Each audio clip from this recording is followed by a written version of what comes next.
Hello students, कैसे हो? उम्मीद कर रहा हूँ बेटा आप लोग अच्छे होंगे।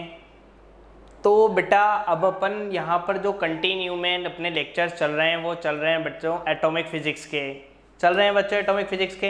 अब एटॉमिक फिजिक्स के अंदर इसी सीक्वेंस को लेकर अपन आगे बढ़ रहे हैं। तो एटॉमिक फिजिक्स के अपन ने 2 लेक्चर अभी तक रीड किए हैं बेटा, किए हैं अपन ने, आप लोगों ने देखे भी होंगे। ठीक है, तो कंटिन्यू में उन लेक्चर्स को देखने के लिए बेटा हमारा ऑनलाइन प्लेटफॉर्म संभव अचीवर यूट्यूब पर जाकर सर्च कीजिए और उस पर अच्छी अच्छी ट्रिकी वीडियो फिजिक्स की और केमिस्ट्री की क्लास 12th प्लस नीट आप लोगों को देखने को मिलेगी। और हम लोग डेली इवनिंग में फिजिक्स का तो जैसे 7 बजे आपके पास लेक्चर अपलोड होता है बेटा, तो वहाँ से आप लोग एक चैप्टर वाइज सिक्वेंसली रीड कर सकते हो बेटा। ठीक है बच्चों, तो देखो अब यहाँ पर अपन बात कर रही थी, कल तक अपन ने बात कर ली बेटा एनर्जी से रिलेटेड। तो एनर्जी क्या है और किस तरीके से हमने बात करी, तो देखो उसके आगे अब अपन चल रहे हैं बेटा। तो यहाँ पर मैंने बोला कि देखो ये लास्ट क्लास रही है हमारी -13.6 Z² EV। इसके आगे अब अपन कंटिन्यू ले रहे हैं। तो कंटिन्यू किस तरीके से लेंगे, देखो यहाँ पर हमने बोला बेटा एनर्जी जो निकली -13.6 Z² EV के अंदर। ठीक है बेटा, -13.6 Z² EV में निकली अपने पास। अब क्या करेंगे अपन बेटा, अपन यहाँ पर अलग अलग ऑर्बिट की बात कर रहा हूँ मैं, n = 2, n = 3, n = 4, n = 5। ठीक है बच्चों, तो -13.6 इंटू 1 का स्क्वायर, ठीक है, जेड हाइड्रोजन के लिए बात करते हैं, इसमें हाइड्रोजन एटम के लिए, अपॉन n² है, n² है, तो n² है बेटा, तो यहां पर मैंने 1 का square 13.6 into 1² upon 2² -13.6 into 1² upon 3² -13.6 into 1² upon 4² -13.6 into 1² upon 5² बच्चों। ठीक है बेटा, आगे मीनिंग समझ में इसमें। अब ये सारी अपने पास यहाँ पर कैलकुलेशन चल रही है, तो इसको कैसे सॉल्व करोगे, देखो -13.6 EV, 1 का स्क्वायर 1 हो गया और 2 का स्क्वायर 4 हो गया, तो 1/4 हो गया ये।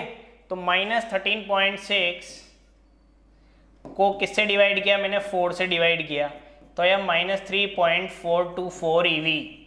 ठीक है बच्चों, 9 से डिवाइड करेंगे तो आएगा -1.510 EV। 16 का डिवाइड करेंगे तो बेटा आएगा -0.850 EV और बेटा -0.550 EV। क्लियर है बच्चों? यहाँ पर इसमें कहीं कोई दिक्कत आप लोगों को लगी? कोई प्रॉब्लम नहीं है? यहाँ तक अच्छे से समझ आया बेटा भाई क्या क्या अपन ने जो भी अपने को डेटा था उसमें खाली वैल्यू पुट करी है हमने। ठीक, अब यहाँ पर हमने क्या किया था बेटा, देखो कि जो एनर्जी थी हमारे पास वो क्या थी, -2π² m E4 Z² K² upon n² h²। मैं इसके 1-2 क्लास पहले वाली बात कर रहा हूँ बेटा, दिखा देता हूँ तुम्हें। ये देखो -2π² m E4 Z² K² upon n² h², मैंने आप लोगों को पढ़ाया था। अब देखो बेटा उसके बाद यहां पर अपन ने यूज में ली बेटा कि भाई ये एनर्जी का जो डिफरेंस है ये एक क्लास से दूसरे क्लास में मूव होने पर ही आया, एक ऑर्बिट से दूसरे ऑर्बिट में जंप करने पर आया। तो ये हो सकता है बेटा E2 - E1 बराबर hν। ठीक है बच्चों, तो बच्चों देखो hν बराबर E2 - E1। अरे भाई समझ आ रहा है यहां तक? आ रहा है ना? कोई प्रॉब्लम नहीं है बेटा? कंफर्म सही समझ में आ रहा है ना? न्यू बराबर बेटा होता है hc/λ होता है। E2 की जगह मैंने यहाँ n2 कर दिया, तो देखो -2π² m E4 Z² K² upon E2 है तो n2² कर दिया, h² एज इट इज, फिर माइनस, ये माइनस लग गया, ये वाला माइनस तो यहाँ ही गया, 2π² m E4 Z² K² upon n1² h² हो गया बेटा। कोई प्रॉब्लम नहीं है यहाँ तक? समझ आ रहा है? कंफर्म अच्छे से।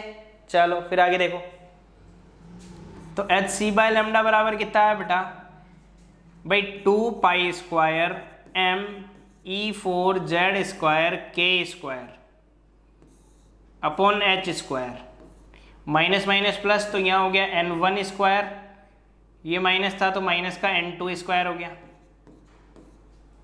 ठीक है, क्लियर है बेटा। अब ब्रैकेट के बाहर हमने रेडियस निकाली, वेलोसिटी निकाली, एनर्जी निकाली, ऊर्जा निकाली हमने, वेग निकाला हमने, त्रिज्या निकाली हमने। सारी चीज़ें किसमें थी बेटा ये, इसमें जो सारी चीज़ों में लिया, जेड और एन को क्या लिया था हमने, वेरिएबल लिया, बाकी सबको कांस्टेंट लिया, मतलब उनके मान परिवर्तित है। यहाँ पर भी यही सीक्वेंस में इसी को ये कर रहे हैं। तो देखो क्या आएगा बेटा, H C by lambda is equal to 2 pi square M E 4 K square Z square upon H square 1 by n1 square minus 1 by n2 square, यही है।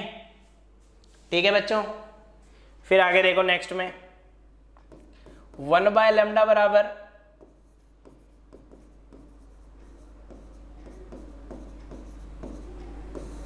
एच सी नीचे आ जाएगा तो सी एच क्यूब हो गया बेटा। क्लियर, आगे देखो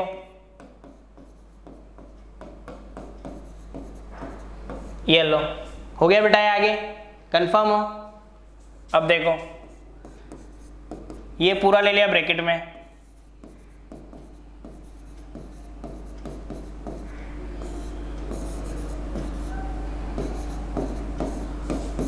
ये लो 1 by n1 square minus 1 by n2 square. ठीक है बच्चों, आ गया समझ में बेटा, बराबर। अब देखो सॉरी, इस पूरे को बोलते हैं बेटा रीडबर्ग कांस्टेंट। क्या बोला जाता है इस पूरे को, इस पूरे की वैल्यू होती है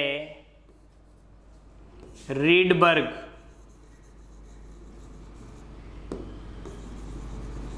कांस्टेंट, जिसे हिंदी में बोलते हैं रीडबर्ग नियतांक। वैल्यू होती है बेटा 1.09 इंटू 10 की पावर 7 मीटर इनवर्स। वैल्यू कितनी होती है 1.09 इंटू 10 की पावर 7 मीटर इनवर्स। तो फॉर्मूला क्या बना, R Z square 1 by n1 square minus 1 by n2 square. ठीक है बच्चों, ये रहा आपके पास फॉर्मूला। क्लियर।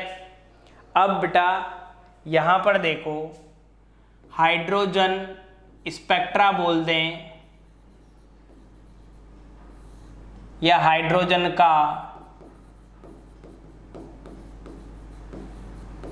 रेखीय स्पेक्ट्रम बोलें, रेखीय स्पेक्ट्रम एक ही है, अलग अलग है बेटा। देखो किस तरीके से देखेंगे हम इसको, समझो, यहां पर ध्यान दो। हम लोगों ने क्या किया है, इसके स्पेक्ट्रा की बात करिए। तो स्पेक्ट्रा की बात करिए तो किस तरीके से इसको हमने पूरा एक्सप्लेन किया है। यहां पर हाइड्रोजन का रेखीय स्पेक्ट्रम देखना, अच्छे से समझो बेटा इस चीज को। अब n1 n2 बात आ रही है यहाँ, तो n1 n2 जो बात आ रही है बेटा वो अलग अलग किसके लिए होगा, n1 और n2 किसके लिए अलग अलग होंगे। इसकी विभिन्न श्रेणियां होती है। विभिन्न श्रेणियों का मतलब है 5 श्रेणियां होती है, वैसे तो 6 होती है, हम्फ्री भी होती है, पर अपन 5 ही रीड करके चलेंगे, फिजिक्स में 5 ही आती है। कैसे देखो, ये रही आपके पास लाइमन, ये लिखा हुआ है लाइमन पहली श्रेणी, दूसरी है बामर, तीसरी है पास्चन, चौथी है ब्रैकेट और पांचवी है पे फॉन्ड। ठीक है, पी फॉन्ड सीरीज। तो देखो कैसे बेटा आप इसको देख रहे हैं, मैंने यहां पर बोला पहली श्रेणी कौन सी है, लाइमन सीरीज बोल दें या श्रेणी बोल दें, बात एक ही है।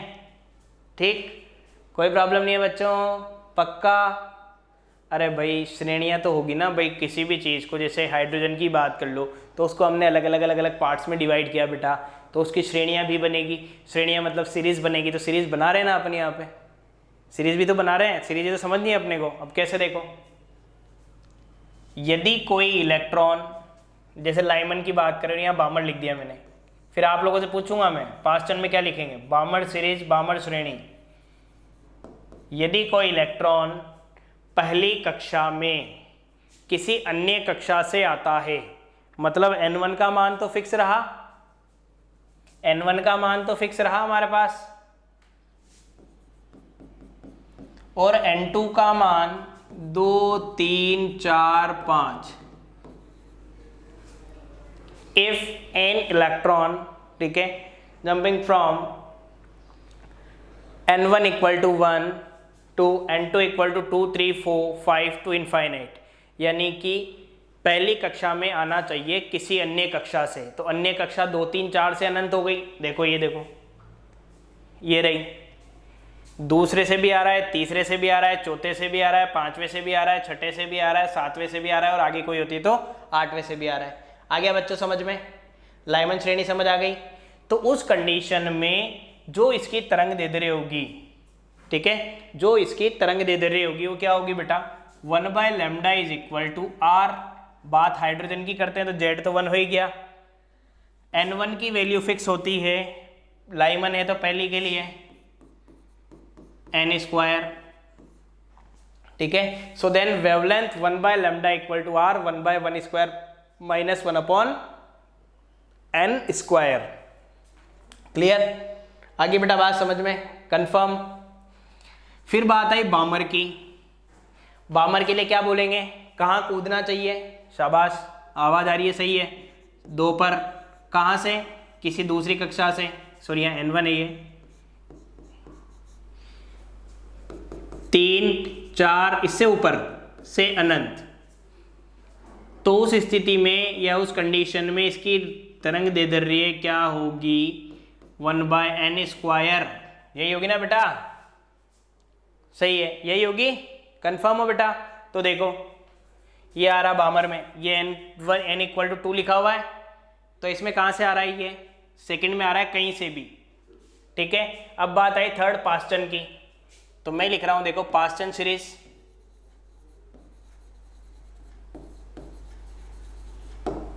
पास्टन के बाद ब्रैकेट,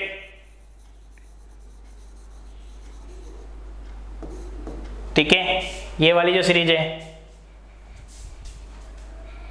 ब्रैकेट, और ब्रैकेट के बाद लास्ट में लिख रहा हूं पी फुंड।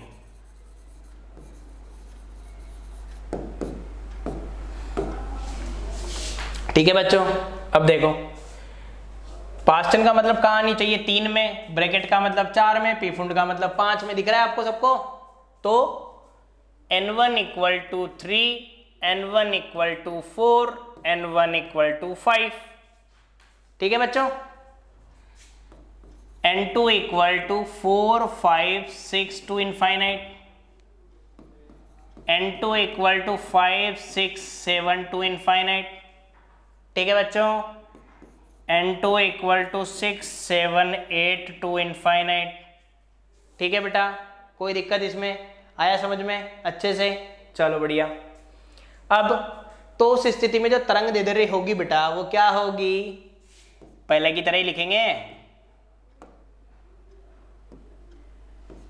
r 1/3² माइनस n², 1/λ बराबर r, शाबाश, 1/3 की जगह 4, वेरी गुड, आंसर आया। और इधर शाबाश, चलो गुड। तो यहां पर जो अपने को अलग अलग तरंग दैर्ध्य मीट हो रही है बेटा, वो किस अकॉर्डिंग हो रही है, इसी तरीके से मीट हो रही है हमें, ये देख लो ढंग से,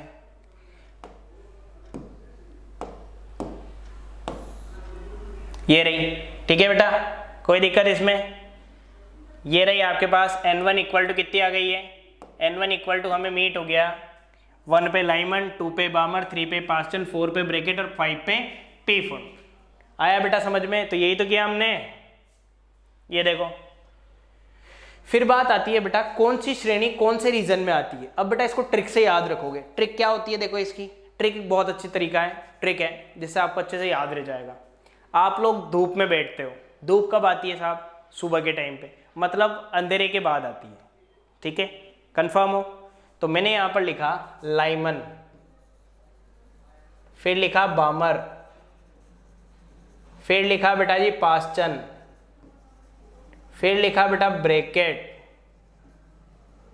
फिर लिखा पेफुन। अरे भाई बेटा धूप कब आई? धूप सुबह के टाइम पे आई। तो धूप से कौन सी रेज आती है?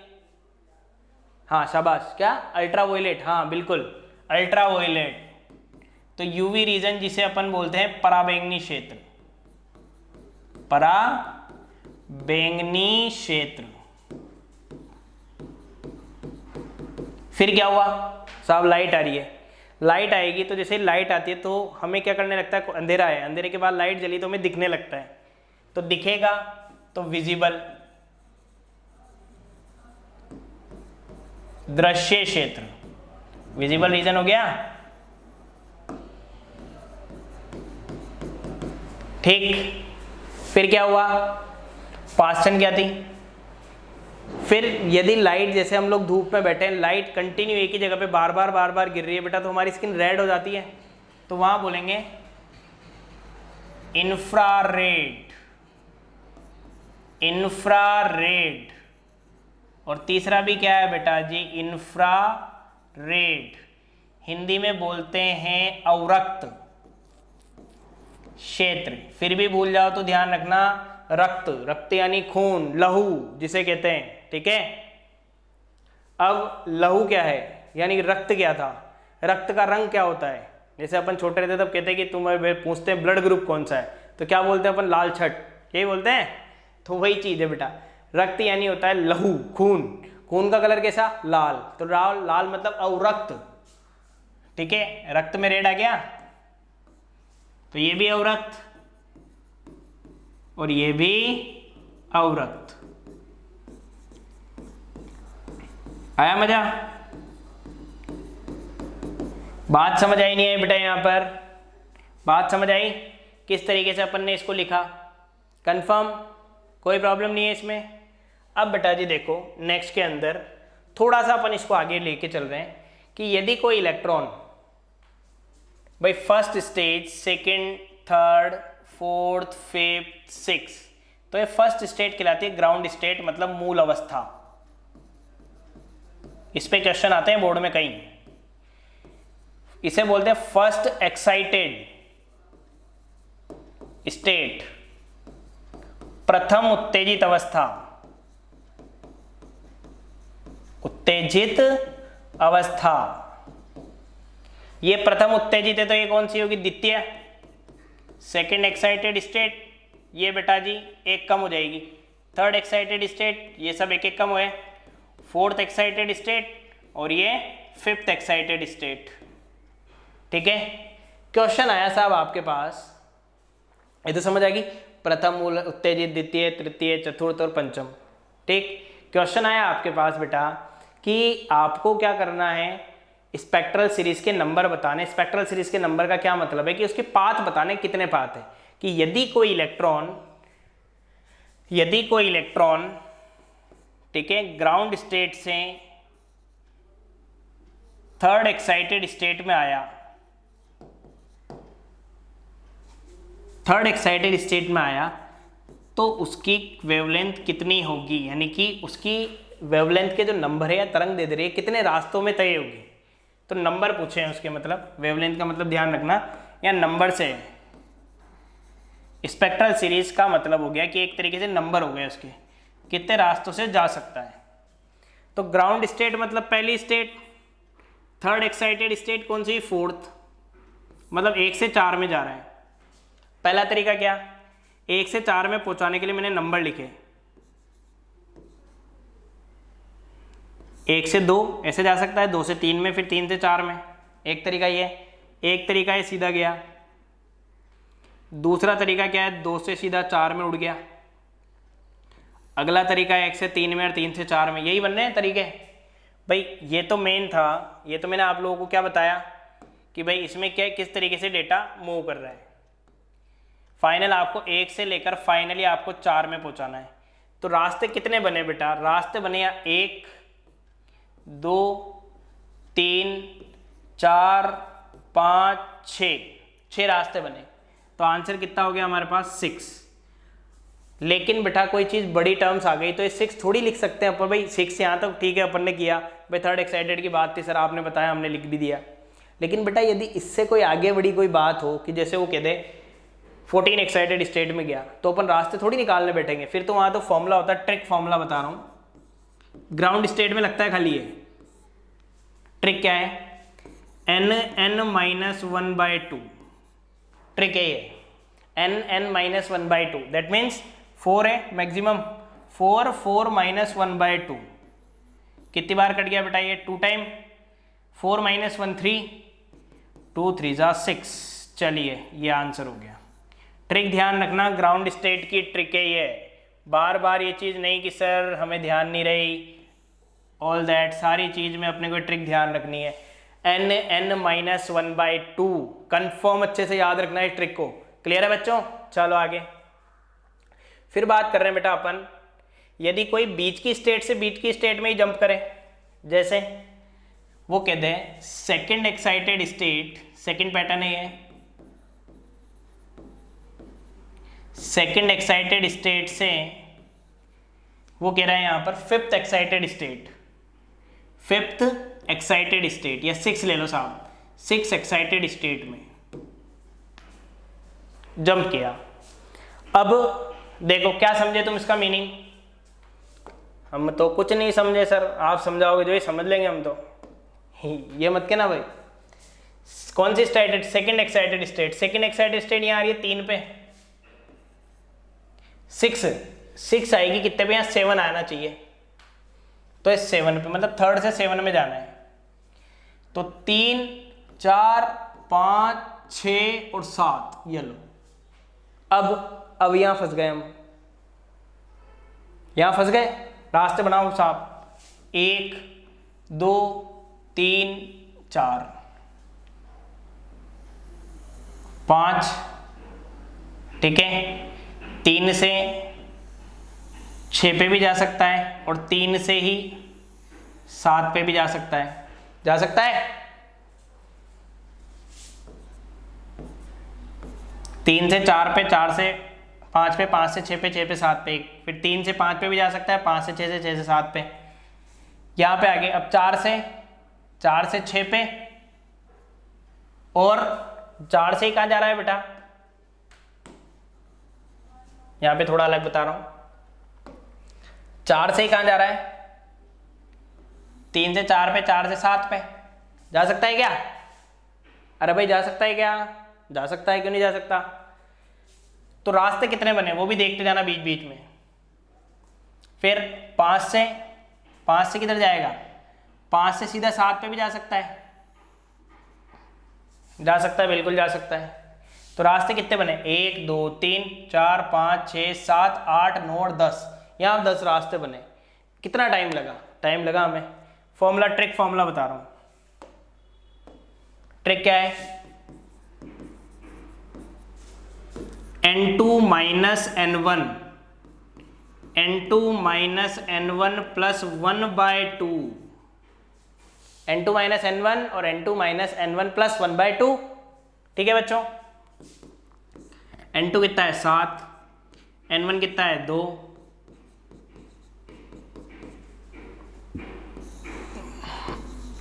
डिवाइड बाय 2, 5 प्लस 1 6/2,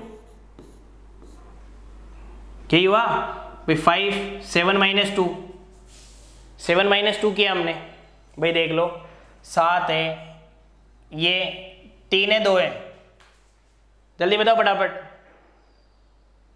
हाँ कितना है ये, 3 की 2, 3 है ना, मैं 2 लिख रहा था यहाँ पर। तो यहाँ पर क्या हो गया बेटा, यहाँ पर ये चेंज हो जाएगा डेटा, कितना होगा देखो, 7 - 3 प्लस 1, 7 - 3 कितना हो गया 4, मल्टीप्लाई बाय 4 प्लस 1 कितना हो गया 5, डिवाइड बाय कितना आ रहा है 2, ये कितनी बार कट गया 2 बार, 2 5 जा कितना आ गया बेटा जी 10, 2 5 जा कितना आ गया बेटा 10 आ गया भाई। मैंने यहाँ पे 2 लिख दिया, 2 लिखते ही डेटा अलग हो गया, होना ही है, भाई 7 और 3 की बात कर रहे हैं हम, डेटा अलग कर रहे थे, तो डेटा अलग कर रहे तो कोई ना कोई चेंज तो आना ही है बेटा, वही चेंज आया था अपने पास। और यहाँ पे 7 - 3 करा तो n2 क्या है बाद वाली वैल्यू, n1 क्या है पहले वाली वैल्यू। दोनों ट्रिक ध्यान रखनी है, अच्छे से लर्न कर लेना ताकि हमें कहीं कोई गलती नहीं हो। कितने पाथ बनेंगे, कितने पाथ से इलेक्ट्रॉन जा सकता है, तो मैंने आप लोगों को यहाँ पर बता दिया। क्लियर है बच्चों, कहीं कोई दिक्कत इसमें, कोई प्रॉब्लम नहीं है, कंफर्म, अच्छे से समझ आया, क्लियर।